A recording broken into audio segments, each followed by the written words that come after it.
Hi, everyone. Welcome back to another episode of the OGX Podcast. You've got Laura and I by ourselves today. No Krista. So we are going to... So it's not like when Chris was here. Like I feel like in the past when Chris was here, I was like, now we're going to talk all pitching. But we do that basically anyway. We do it anyway. This is the first podcast post Pitchstock. I think that was... Did I say that right? This is the first podcast post Pitchstock, right? It's a lot of, it's like an alliteration or something. So we thought we would obviously not like recap it in a general way, but talk a little bit more specifically about our talks, the talks that we think that had a lot of positive feedback, some of the things and the messages we've been getting, whether they're DMs or emails, etc., about like further questions, or you know, we've gotten some feedback of either coaches or organizations that have said, okay, this talk resonated with me because of X. I think we can really leverage our organization by doing Y. So just trying to kind of talk through some of those things. I will say I wanted James to be on this podcast because when we're talking about recapping Pitchstock, James is really at the center of that, I would say.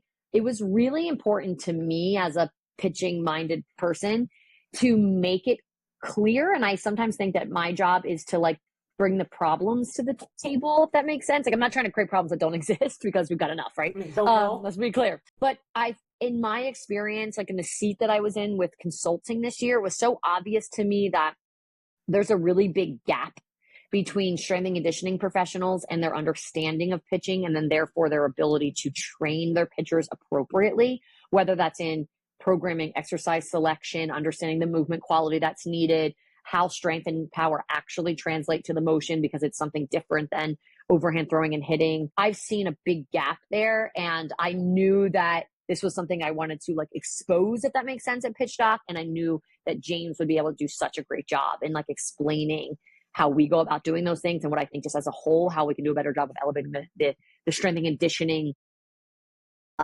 category. And it's not that we don't have great coaches out there, but I think we have to elevate them by getting them to truly understand pitching, because that's not their job to understand pitching, right? We have to bring that to them. So I think he did an excellent job of that. I think it was very clear on how we're missing the mark. I think he did an excellent job up there of being able to explain to coaches like how to bridge that gap, what types of things to start thinking about. I would like him on one of these podcasts over the next probably week or two to go into some of those details again, because there's so much more to say. Obviously, whenever you're preparing a presentation, like you get one presentation. There's only so much, right? So it's like in my in-game talk, everyone's like, well, what about this? What about this? I'm like, right. What about those things? We could go on and on and on and how we want to break down this data. This is one presentation. It was supposed to be an hour. I'm pretty sure we went like an hour and a half for that talk, right? So you can only do so much in one spot, but I would like to have him on. So we'll revisit the strength and conditioning specific conversation, I think, once we have James here to contribute, because I think that that's worth it.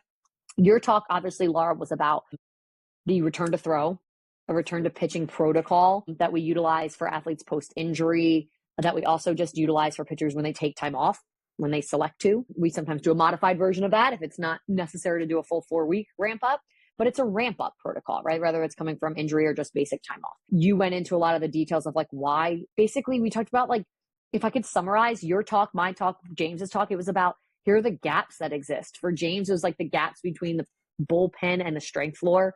For me, it was the gap between the college level and the youth level, because we're not working up the same level of standards, meaning the in-game data. We're not all looking at the same, like, this is what it looks like to succeed at XYZ levels. So there's this huge gap in like how we're prepping pitchers and how we're even prepping them at the college level, but certainly how we're prepping them to get up to the college level. And your talk was centered around the gap between this like medical world, the doctors, the medical professionals, PTs, and then the like performance world, right? And so like how we're bridging those gaps. So I think that's interesting. It wasn't until I just said this out loud now, but I do think there's this common thread for all of us where we've identified these big gaps in our game and have targeted that. Without like re-going through, because I assume a lot of people who are even listening to the podcast today either were at Pitchstock or, got the recordings or listening to them. So I don't think you have to like recap the talk, but could you give us a couple bullets? And then could you also go into maybe some of the like main bits of feedback you've received since that talk? Maybe even, I know like you had a circle of people around you after the talk was over, after the conference was over, and then you've received some emails, DMs, etc. And just kind of talk us through what some people have said about that. Yeah, there's kind of two like kind of main veins. It's kind of sad, and the first is really, the feedback from college coaches, athletic trainers, from people I've received emails from that have just said, one, thank you for sharing this, that it's something that we've had for a while. We've tested our return to pitching protocol. We feel so confident in it. Mm-hmm. It's the simplicity, I think, is the most beautiful part of it. We use it for everything, in terms of, like you said, coming back from a break, coming back from a shutdown, if it's medically required, from an injury as an extension of what they're doing, in from rehabilitation. And I think the feedback from the college coaches so far has been so clear to me of like, they're out there searching for their own way to like make these things work when they're given to them from the baseball world or handed down from a children's hospital. And I think the most important piece of feedback I've gotten so far has just been like the thank you for sharing, Mm-hmm. and then again, the simplicity of like, it doesn't have to reinvent the wheel. It is 4 weeks. It's not about, trying to create something just to create a new problem. We're just trying to fill this gap. I love that you brought that up because I think it's so accurate to describe really what we do as a business is try to fill those gaps, right? And whether when we recognize them, we either are trying to fill them, inside of our walls or inside of our consulting relationships, but like that's what drives us, is trying to fill those gaps specifically in biomechanics and injury and training, and to bridge those things. And so to have college coaches just one be so appreciative that there is a more pitcher focused protocol out there that does bridge to training, right? Because again, the gap, I talked about this, extensively, the gap between what we see and the problem of injuries right now in the youth world, especially in pitching, and the sort of kid that the college coach inherits is huge. Right. Mm-hmm. And the injury part is such a big conversation of, an injured player isn't an available player. And so it's one of the most baseline things I'm going to guess it stresses coaches out, besides the other X's and O's of the game, is how to handle and manage and guide, especially if you're in that head coach, pitching coach role, or maybe you don't have a background as a pitching coach, in an exercise science type field where the body may still be, those details of the body, anatomy and the physiology side of it may still be kind of a mystery to you. I think Mm-hmm. there's so much simplicity in that. The other piece of feedback that I've gotten, it was a little unexpected, because the comment that I made was actually in our panel talk when I mentioned like the most chaotic thing a pitcher will go through is puberty, and I truly mean that. This area of not just research but like advocacy and education has always been, I'll say, kind of a passion project, but I think it's become much more than that now, especially as we start to look at the injury landscape for our young kids, our young pitchers. That the feedback that I've gotten and the kind of the requests that I've gotten of like, can you talk to our families? Can you talk to our parents? I have a travel organization. I have a travel team. I want our parents to understand that like puberty is not something that we can ignore. It can't be ignored, and that it's not this like, it isn't this like adverse event that the kid's going to go through. She's going to go through it regardless. Why not help her and help your team, organization, your coaching staff to manage that better? I think of this sort of range of like, youth travel ball coaches that maybe are male, feeling very uncomfortable talking about that with, female athletes. And then I think, okay, but then we got to the college level, and I'm going to call out Zach Parsons specifically for this, where he's like, we have those conversations in our bullpen. I know details about them because it is part of their performance. It is something that is cyclical to them. I have to know how this affects them. It's part of their physiology. And again, this whole gap concept, I was like, then we need to start talking about it way the heck earlier, right? And we need to be comfortable with it. Even looking at how other sports handle this education, softball's got nothing. It's got nothing. Mm-hmm. And I think for pitchers especially, and the fact that we are rotational athletes, just by the nature of our sport, it gets even more infinitely complicated. Basketball and soccer are going to talk about ACL injuries. We don't really have the, maybe the depth of those injuries, the frequency of those injuries in that way, but that still represents a major shift for those young athletes. And the more that we bury our heads in the sand about it, the more they're going to be frustrated, the more they're going to wash out of our sport, the more that they're just going to not want to play anymore because they don't feel like they can be a literal human being inside of that sport. And something that is so fundamental to who they are as a female athlete is that transition, and then understanding their physiology around it.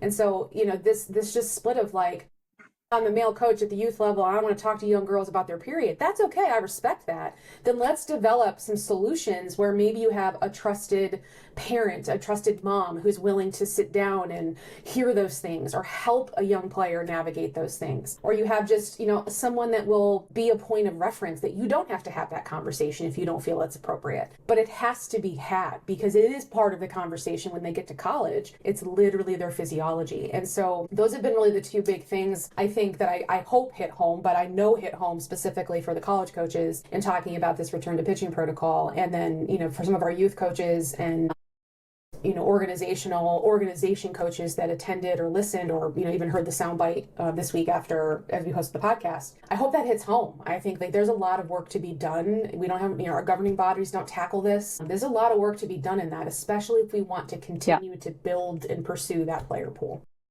My brain just went, this is maybe feels like a little bit of a like a squirrel moment for me, but where my brain was going is listening to us talk about this.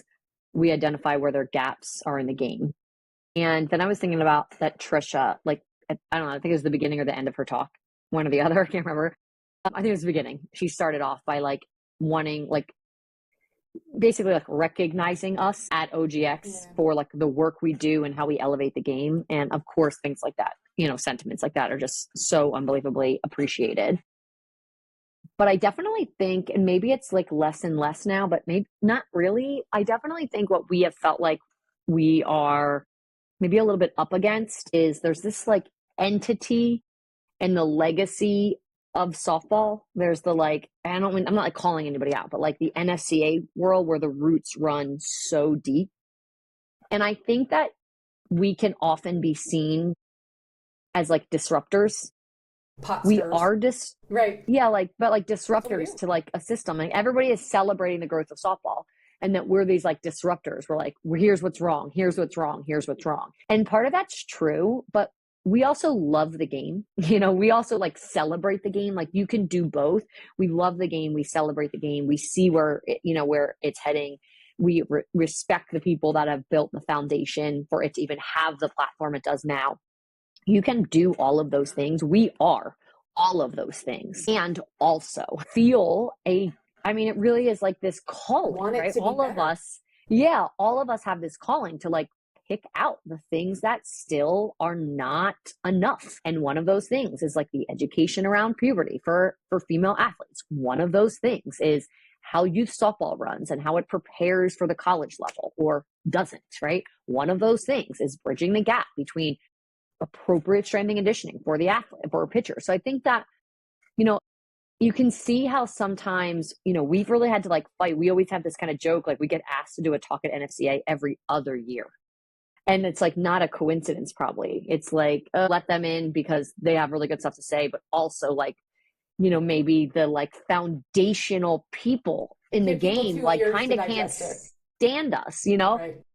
And I don't, not as people, it's not a personal thing, but just this idea of disrupting. But it's important to us to disrupt, not because we're just oh, that's what's going to get us. This isn't just let's just pick fights with people on social media and that's how we're going to gain popularity. These are legitimate areas that need to be addressed. And what you were saying, basically, this, people not understanding this gap, they don't even know there is a gap. That's right. They don't even return to throw. They don't know that when a PT says you're clear, that the pitcher shouldn't be able to throw in a game that same week, right? Right. They don't even know. When we sat up there, when you sat up there and I was yell it louder for everyone to hear, the concept that this 4-week ramp up is not about performance. You're not tracking performance. You're literally, and we have to emphasize this every time we deploy a return to throw, that we have to say to them, you cannot start a return to throw and be my velo's down. That's right. My drop ball's not breaking. Yeah. My command is off. It's no, all we are doing is testing the body's response to the dosing of different intensities, volumes, etc., training variables, etc. So it's even just educating on that, right? To make sure, because so many athletes think they should just go play a game. And if they do, one, they're probably body doesn't respond very well, but 2, they're not good. And then they panic, right? And so just being able to educate, they don't know a gap exists until you tell them. right? And so not only are we like, there are gaps, so let us actually work on bridging the gap. But in order to get people to adopt the strategies, the protocols, whatever it is that we've developed to bridge the gap, we have to make them aware that a gap exists, right? And so you have to expose that's it. right. We have to expose it. And it does make us disruptors. It does make us poke holes in the game and in the way we do things. It doesn't mean we don't love it. It doesn't mean we don't also are proud of how far it's come, don't have great relationships with the people that are currently in it, have built it. Doesn't mean we think that coaches who are not doing it this way are like bad coaches. It's just, that's where we come in. It's just to keep poking holes. And so anyway, that's kind of where my brain just went, is this sort of like all encompassing, like we are the people that expose the gaps, and not just because we're like, oh, let's create a problem that doesn't exist. That's a different thing. Trying to convince someone that something's a problem when it's not a problem, that's a different, that is like, I think that like watching Shark Tank. That's like influencer world. It's influencer world. That's influencer world. Absolutely. That's exactly right. Yeah. That's influencer world where you're like, wait, is this actually a problem? Or you just want me to think it is so that I buy your shit, basically, right? And like, there could be an ounce of truth. There could be an ounce of truth for sure to that this is a problem, but it's when the solution is presented in this pretty package of, I just as an example, like I can fix your arm path with this one drill, and I just like I look at those things and I'm like, that might be true, but there are so many other variables around it that to think that anything like that is a one-to-one simple solution. Right. And I think, as you said, like, our job is to poke holes. I mean, we poke holes in the things that we do all the time. That's literally what my job is from a data standpoint, from our systems, from the way our business runs. It's about the scientific method. It's about taking a good guess, realizing that maybe what you measured or thought or whatever was maybe not 100% what you thought it was going to be, and adapting and adjusting. I mean, that's literally what the scientific process is. And I really hope that college coaches, especially, and what I would call like our kind of legacy coaches in the game, and, our commentators who are phenomenal players, realize that you need someone like us to sit outside the college game, to sit outside the professional world, to be able to share data in aggregate, to be able to talk about, because of the volume of kids that we see and the volume of athletes that we see in colleges we work with, we have such an advantage in that lens that you need companies like us to help bridge those gaps for you, because we can sit outside the walls of the travel ball world and the college game. It's critical for that. Yeah, absolutely. Yeah, it just made me kind of think about that. And I think the reason why, like I said, when Trisha said those things in the beginning of her talk, not only does it obviously, it's just always nice for someone to be like, thank you so much, and your work is really powerful and has really impacted the game. Of course, those things are always nice to hear. But I think it also resonated from a standpoint of someone seeing it not just as disruptors in a negative, like stop messing with our game that's growing, but more of a like, no, thank you for being willing to, like, she said, you fight our battles. Right? That was a line she used, you fight our battles. And that's what she meant. She meant like we go after the things that could be better and need to be better, or are a goose egg. Education around puberty within softball is zero. It's a goose egg compared to other sports. And so she's like, you fight our battles. Like, we don't have time to do all these things. We want this stuff, but we do need someone else who's going to go after all these things so it can be better. So that someone can say, hey, if you have an athlete who's doing this, if you have an athlete who's doing this, we've gone down that area already.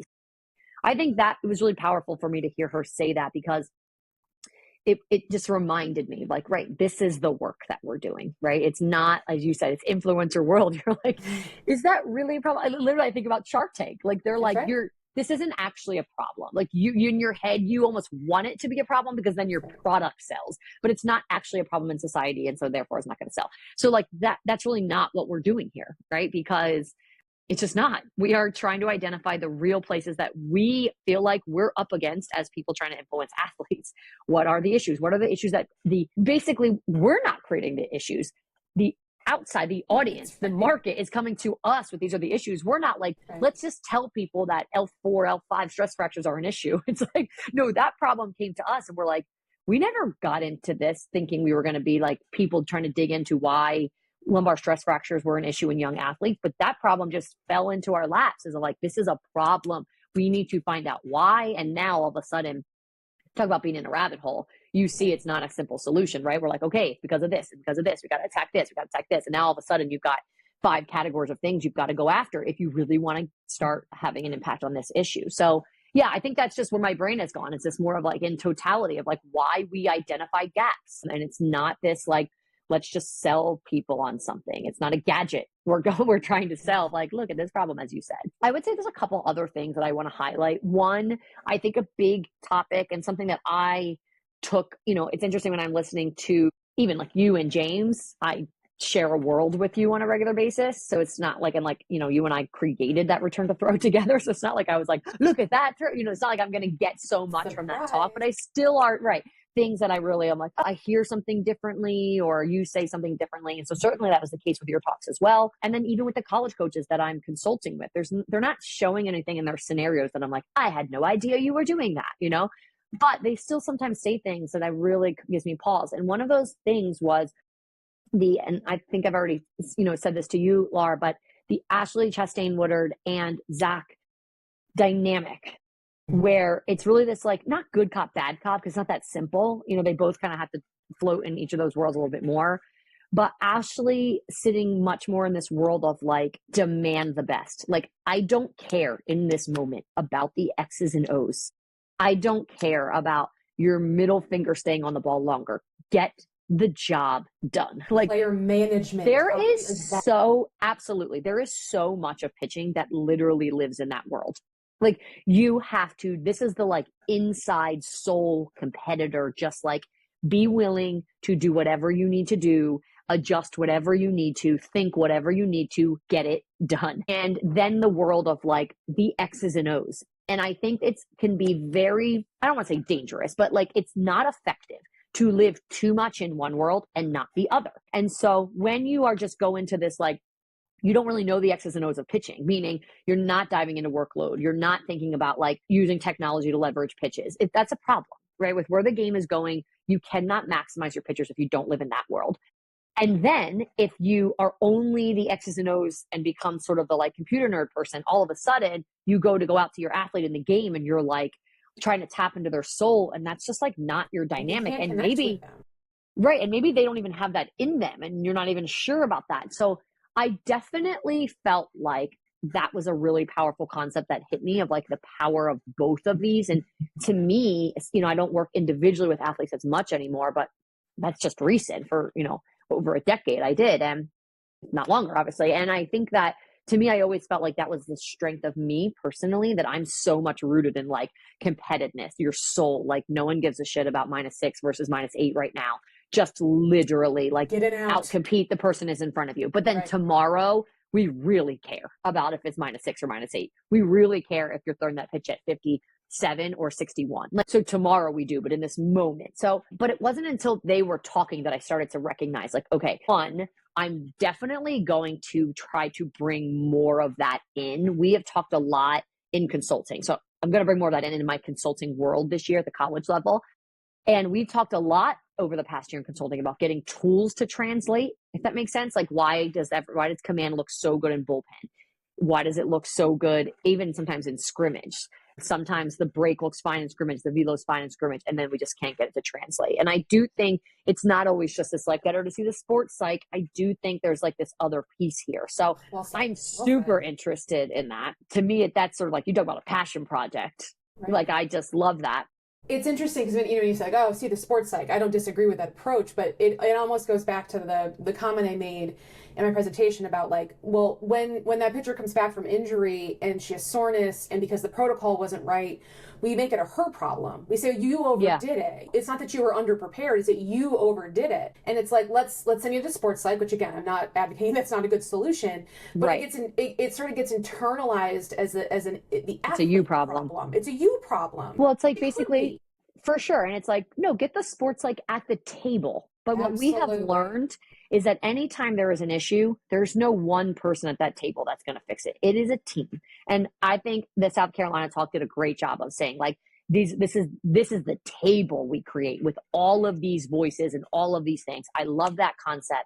And I really love the concept of this, like the bullpen X's and O's, Zach, and then Ashley basically like squeeze every last drop out of that athlete and get them to be the type of athletes who do that, want to do that, know how to do that, etc.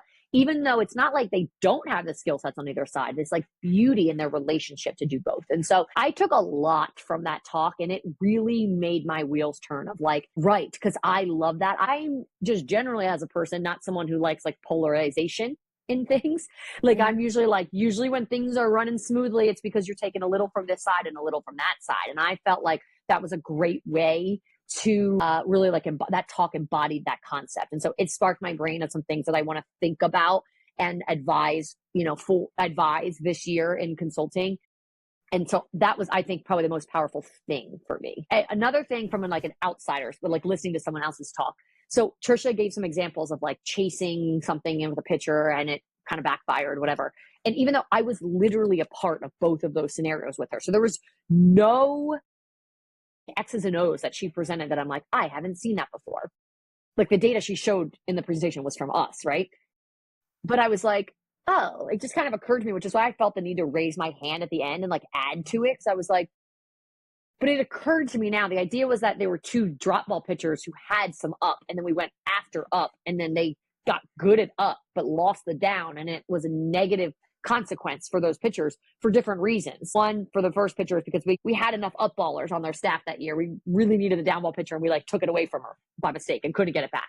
And then the second scenario was a pitcher where it just wasn't enough. Like it wasn't enough variability without it, right? Because she just like wasn't a big changeup pitcher, et cetera. And so anyway, for different reasons, it ended up kind of like backfiring. But then I was sitting there looking at it because Trisha's lens was like, do you think we would learn by now? But I'm sure we'll try it again. And then I was like, wait a second. Actually, based on what I know with like patterns and arm slot, et cetera, I think what I just learned in like hearing that story, even though I was an insider, for this moment, I'm an outsider in this story. And as an audience member, I think what I realized is like, oh, I don't think you do that. I don't think that pitchers, maybe I shouldn't say ever, but the overwhelming majority of times, if they're throwing pitches hard, they might have both, but you don't expand both. So if you want to expand one, it will come at the cost of the other. Yeah. And I think unless you say we're going to keep one of those brake directions as an off speed, that I know happens because we do that all the time. So I was like, wait a second. I got stuck in the like, this was case one and a case two. I saw them as like separate cases.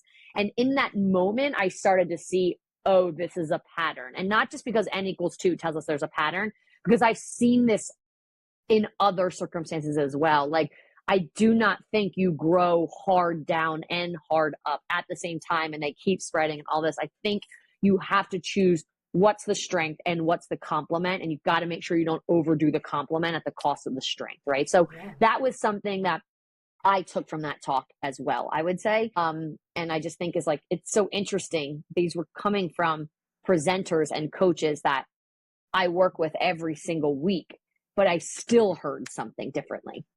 Yeah. Which is what I love.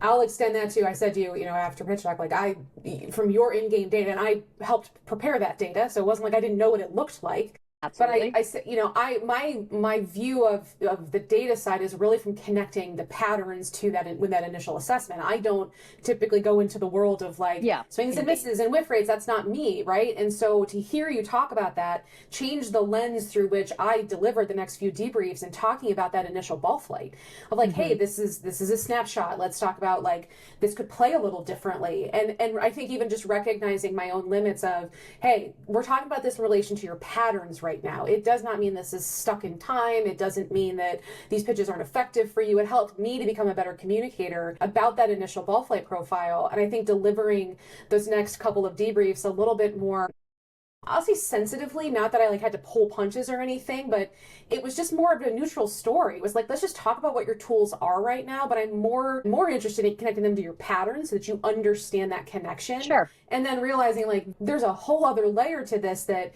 as you said, like someone could have both directions right now and then going after one or the other at the consequence of the other could be an issue. And it just opened up a much broader world for me of like, one, our ball flight report I think has to evolve a little bit, which we've talked about that, but it's not just as simple as like this snapshot of what you have right now. And we know that's not what you always have because ball flight's ever changing.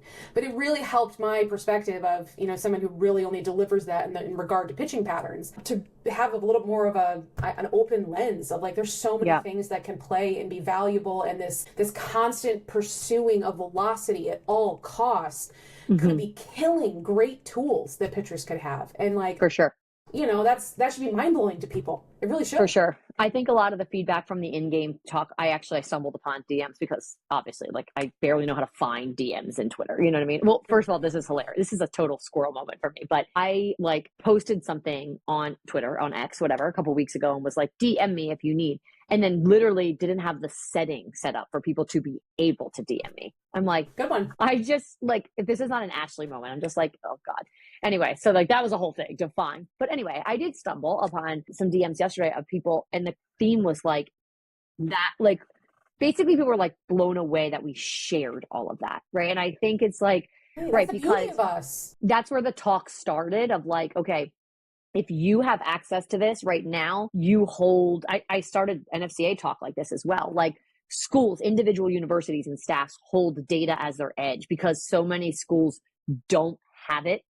They don't have data. And so having data gives it an edge. And I think we're that's not fair. And that's also not going to grow the game. That's just going to make the top, this little percent higher and leave everyone else behind. And is that really what we're trying to do? Is that growing the game? It's not. And so, and we talked about how when people don't have data, how it impacts the entire youth system, right? So there's major implications when we don't all see the same standards of this is what's happening in game. These are the most effective pitches. This is what works. This is what doesn't. We have to all be on the same page with that stuff. And so I think there was just this overwhelming sense of wow, thanks for sharing that in that context, in aggregated data, right? That's not just here's this school, here's just this, but instead across the board, here's what's going on in the game. And this is ever changing. So you can't just get those slides. People have asked me for those slides. I'm sure, don't care, but you can't get those slides and just work off of them infinitely. They just keep changing, which is why we have to have some pool. And that's why Krista was on the mic, trying to really emphasize this importance of aggregated data and why this is important and understanding the dynamic between the university level and outside party like us, the tech space, that conversation that she was having on the mic, I thought was really important. So that's a lot of the feedback I was getting from that talk. That was just about wow. And I think, it's just that data teaches all of us in the moment, right? It's just even though I was presenting the data as I'm talking about it, as I'm looking at it, it's right. I mean, I think a big one was this idea. I always hear athletes come to me and be I went to a camp and they're my spin rates were low. And there were a lot of circumstances. I actually posted this in our OGX community yesterday. Right. I put our OGX community yesterday because I showed this, when you have a little bit of sync, it showed us in this -2 to -4 range.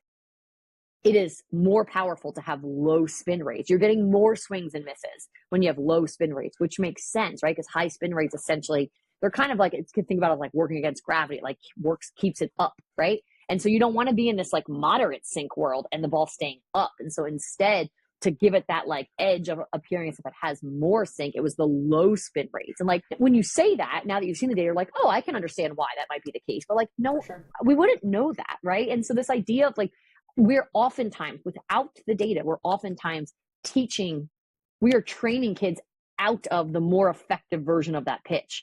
We're taking them out of the 58 mile per hour pitch, which was actually had high swing and miss rates, and coaching them into the 62 mile per hour version, which is a low swing and miss rate. We're coaching them out of the low spin rate and trying to get them into a high spin rate, which is a less effective pitch. There's all these scenarios where and it's not oh, because you're a bad coach. I was saying literally when I got this data on the spot, I was oh, that recommendation I gave in the beginning of the summer, I wouldn't give anymore, right? So this isn't because people are bad coaches. It's literally until we can all see that, we're going to be making the wrong moves. So we need to see it. So yeah, I definitely think there was a lot of positive feedback on the in-game. And I think just generally people are wow, sharing is so important. And who is sharing besides us? Right? Krista went into where TrackMan is trying to go into, what the world they're trying to get into is that you opt in to just being in the aggregate. It's not they're saying this is the university of such and such's data, but you're just in aggregate form. And now you can see the aggregated data. I keep emphasizing this, like MLB, people see everything. They know exactly. And it's not like the game, it's not like now all of a sudden, it's not a video game. You don't just beat that guy. Those hitters know exactly what he throws, and they don't always know what's coming at them, but sometimes they do, and they still, like, it is this very interesting world. I'm looking forward to getting out of the space where we think just having data is the edge. So I think that was really one of the main points of my talk, is to be able to explain that we are really holding the game back. Your individual edge right now is holding the entire game back. We have to understand our role in that.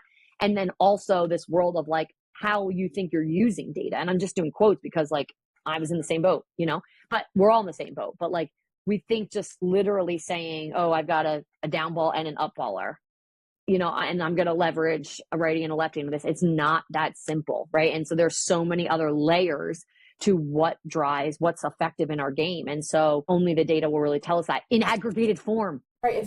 Aggregated form. Even think how quickly what you just said, like, I've got an up baller and a down baller, I got a righty and a lefty. I mean, that was a concept of like diversifying your staffs that I would say was like blew everyone away. 2 years, maybe 3 years, that became like popular, and we've already moved beyond it. It has already become like, okay, that is not enough. That like having a lefty versus righty, might work in mixing up in the middle of a tight game, changing eyes, whatever. But like even that itself, which is I would say a concept that maybe is only about 2 years old at this point, where like, that really became to be a thing, especially from the recruiting lens of coaches going after particular kids because of those things. Like, we're already beyond that. And like, that's how quickly, and when the sharing exists, when the data can be aggregated, again, I go back to, that's why we exist, is to be able to live outside of these entities where wins and losses are so critical to livelihoods, to NIL, to all of it, that us sitting outside that world lets us share those things, and it needs to be shared.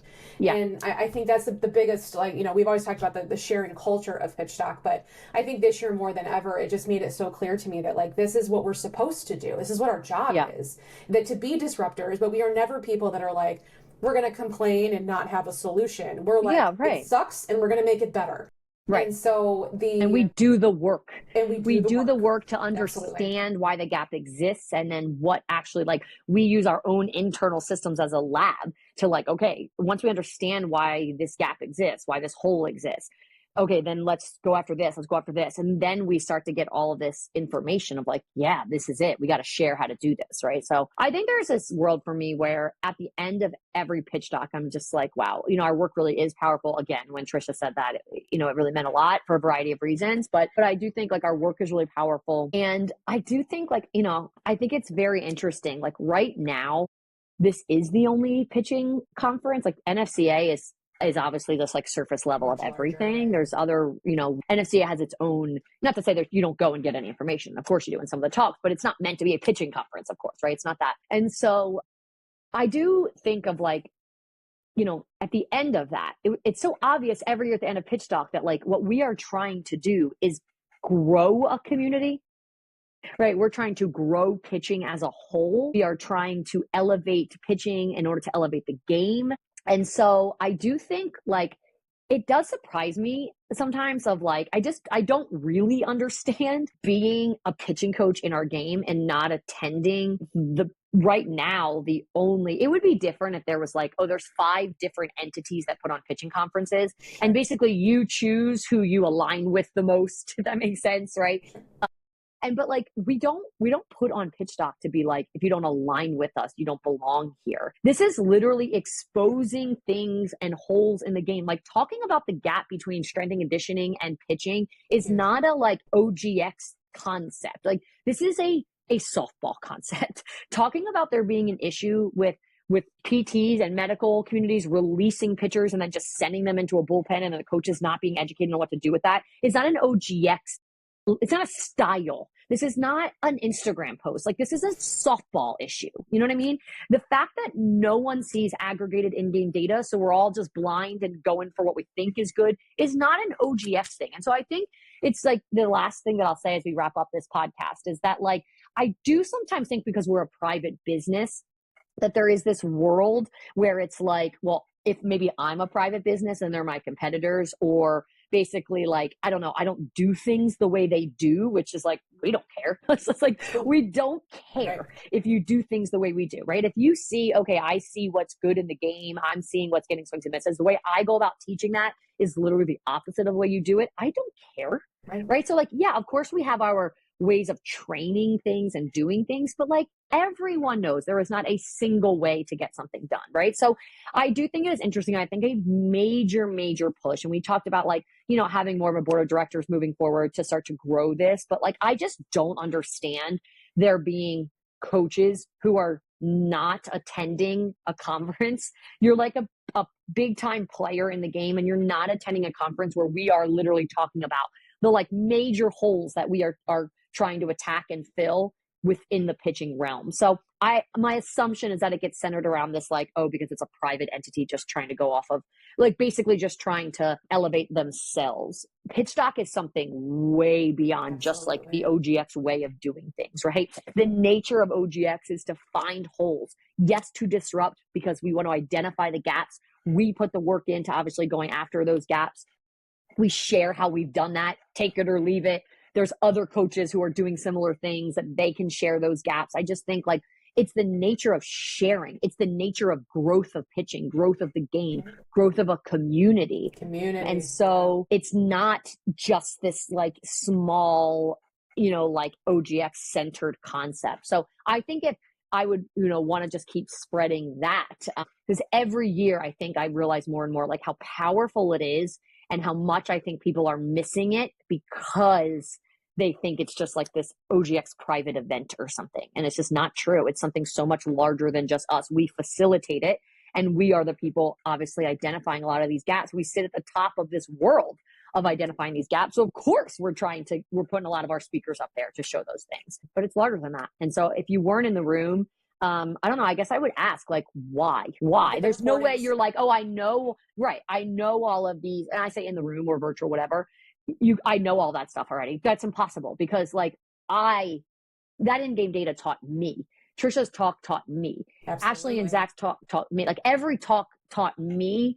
I think it's impossible to say you have this information. Literally, we've never shown that aggregated data ever. So that's not true. So I just think, you know, I would just ask people to like start to reflect on if they think it's sort of like, you know, something I have to pledge allegiance to a company or not. That is not what Pitchstock is. So I hope in the future we can keep spreading that message because the information, the talks, the content is so powerful. It is what's needed to keep growing the game. And so I do think just continue to grow that community around Pitchstock is now our priority. And to make sure people understand like where the heart of it really comes from. Well said. Okay. Mike, drop it right there. Perfect. Okay. This will I guess it won't be. I guess if we pull James in, I don't know if it's going to be Pitchstock Center, but we might have a couple more episodes over the next couple of weeks, just kind of like recapping Pitchstock. And again, it's not just about recapping the event. It is really about continuing to take these concepts that we've identified our gaps need to be filled and just continuing to expand upon them. So I anticipate we'll have more of those conversations. Look out for James. The guy's a rock star. The guy's an A+. So I'm looking forward to having him back on. For all of you who did attend Pitchstock, whether virtually or in person, you know, we're so appreciative for you, not only being a part of the OGX community, but being a part of a movement to grow pitching and grow the game. And for those of you who were not there and now hopefully after listening to this are like, man, I missed out. We do have the recordings. You can go back and rewatch everything. So strongly suggest doing that. The information is incredible. Thanks for joining us today. And until next time, we'll bring you some more information, probably about some of the topics from Pitchstock. Thanks, guys. OGX Nation! We love you. We appreciate you.